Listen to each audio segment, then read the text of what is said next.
સંબંધો સચવાય તો જીવન સુંદર બને છે.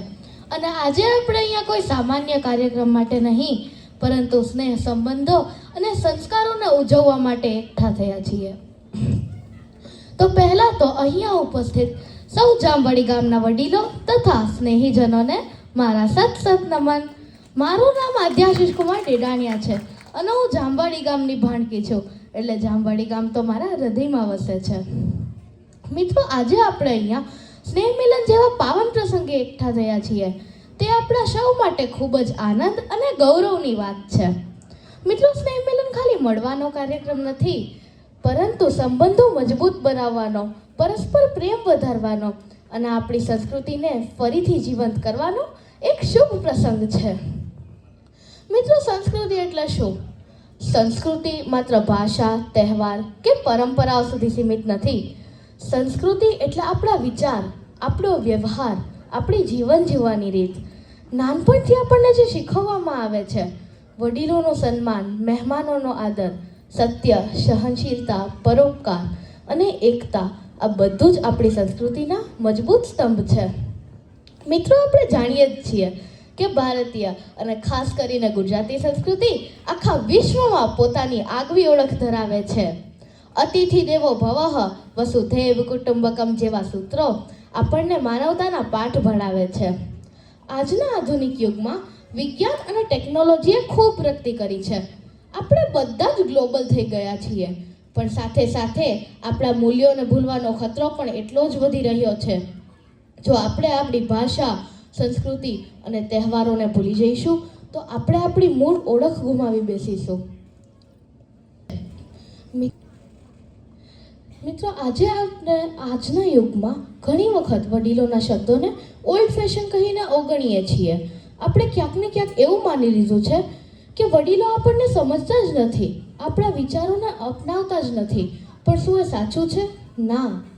તે તો આપણી ફાસ્ટ લાઈફ, આપણા ક્રેઝી સોંગ એન્ડ ડાન્સ, આપણા ગ્લોબલ કપડાં અને સૌથી મોટું આપણું ડિલિશિયસ ન્યુટ્રિશન્સથી ભરેલું ફાસ્ટ ફૂડ પણ અપનાવી લીધું છે. સાચું ને?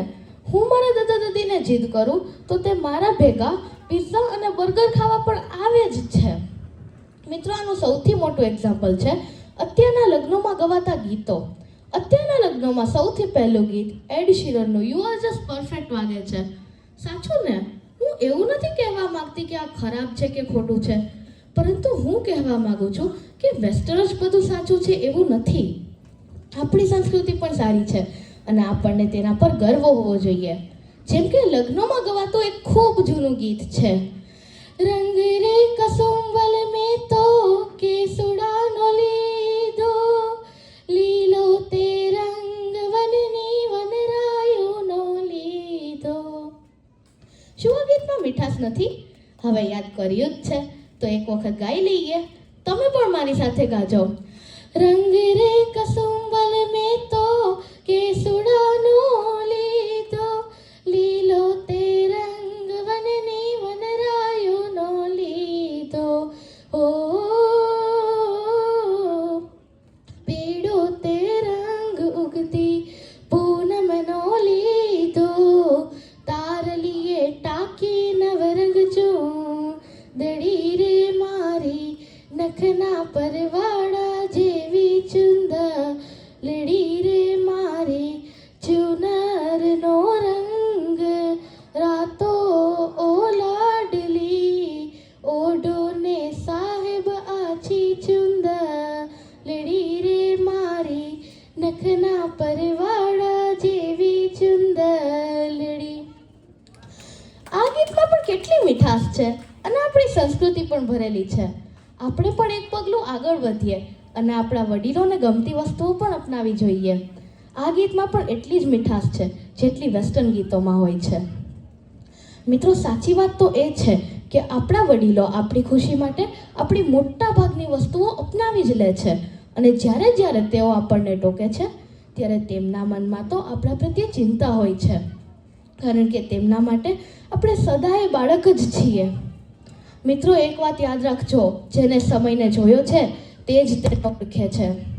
આજના યુવાનો જો વડીલોના માર્ગદર્શનને સાથે લઈને ચાલશે તો તે ઘણી બધી ભૂલોમાંથી બચી શકે છે. કારણ કે અનુભવ ખરીદી શકાતો નથી, તે વર્ષોનું પરિણામ છે અને આપણા વડીલોના શબ્દોમાં સમયની શીખ છુપાયેલી હોય છે. આજે હું આપ સૌ વડીલોને અમારી જનરેશન તરફથી કંઈક કહેવા માગું છું, કારણ કે અમારા મનમાં તો ઘણું બધું હોય છે, પરંતુ અમે ડિસ્ક્રાઇબ નથી કરી શકતા. હું કહેવા માગું છું કે હે મારા વાલા વડીલો, તમારો અનુભવ અમારી તાકાત છે, તમારા આશીર્વાદ અમારું સંરક્ષણ છે અને તમારી હાજરી અમારું સૌભાગ્ય. જો આજે અમે આગળ વધ્યા છીએ તો તે તમારા સંસ્કારોના પગથિયા પર ઊભા રહીને જ. અંતમાં એક નમ્ર વિનંતી છે કે અમારી ભૂલોમાં પણ અમને આશીર્વાદ આપતા રહેજો અને અમારી ખામીઓમાં પણ અમને માર્ગ બતાવતા રહેજો, કારણ કે વડીલોના આશીર્વાદ વિના જીવન ખાલી લાગે છે અને વડીલો સાથે જીવન પૂર્ણ લાગે છે. આપ સૌ વડીલોનો ખૂબ ખૂબ આભાર અને આપ સૌને સત નમન. And thank you so much for organizing such a wonderful Sneh Milan and giving me this golden opportunity. Thank you. Namaste.